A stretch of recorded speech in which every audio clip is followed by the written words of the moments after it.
بسم الله الرحمن الرحیم. الحمد لله رب العالمین و الصلاة و السلام علی سید الانبیاء والمرسلین حبیبنا محمد و علی آله و صحبه اجمعین. بینندگان عزیز و گرامی، سلام الله علیکم و رحمته و برکاته. در خدمت شما عزیزان هستیم با قسمت دیگری از برنامه آن روی سکه.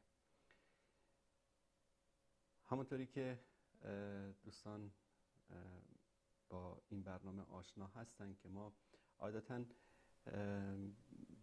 موضوعات مهمی رو که در جهان اسلام رخ میده رو در این برنامه مورد بحث و بررسی قرار میدیم و در موردش صحبت میکنیم و بینندگان عزیز هم میتوانند در مورد این موضوع و موضوعات دیگری که در برنامه مطرح میشه زنگ بزنن و نظراتشون رو بیان بکنن. بعد از تحولات اخیر در افغانستان و فرار جنایتکارانی که در طول 20 سال اشغال آمریکا و 20 سال جنگ‌های داخلی و نظام کمونیستی و اشغال افغانستان توسط جماهیر شوروی دزدیدند، کشتند، ظلم کردند، ستم کردند و بعد از اینکه نیروهای اشغالگر آمریکایی از افغانستان فرار کردند، اینها هم به کشورهای مختلفی فرار کردند و بعضاً به کشورهای عربی و بعضاً به کشورهای غربی. مهمترین رویدادی که در چند روز اخیر رخ داد تشکیل شورایی بود به نام شورای عالی مقاومت ملی که 5 نفر از دزدان و جنایتکاران فراری از افغانستان این شورا را تشکیل دادند که به زعم خودشان هدف آن سرنگونی حکومت امارت اسلامی در افغانستان است.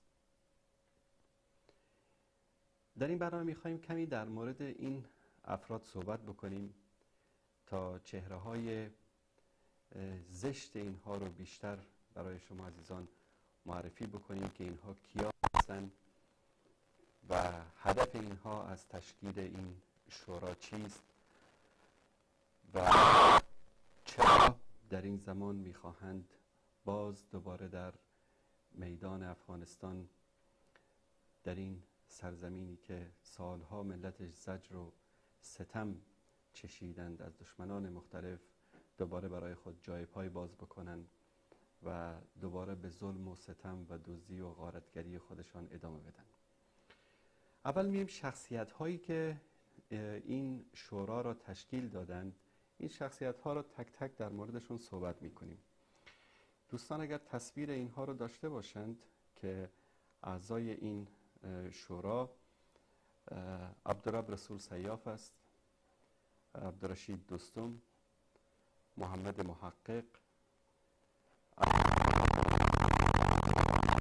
قانونی. این شخصیتی که بعضا در امارات هستند و بعضیاشان هم در ترکیه.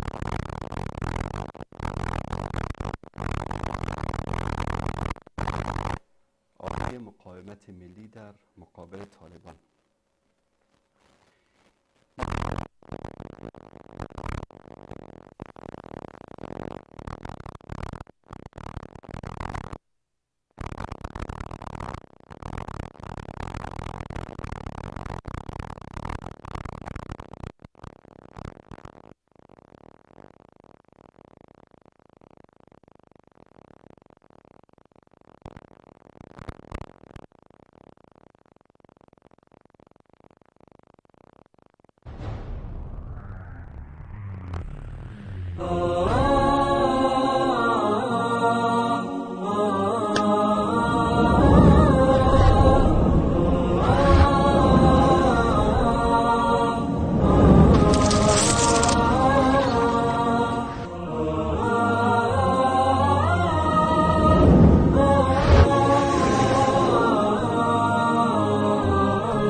آه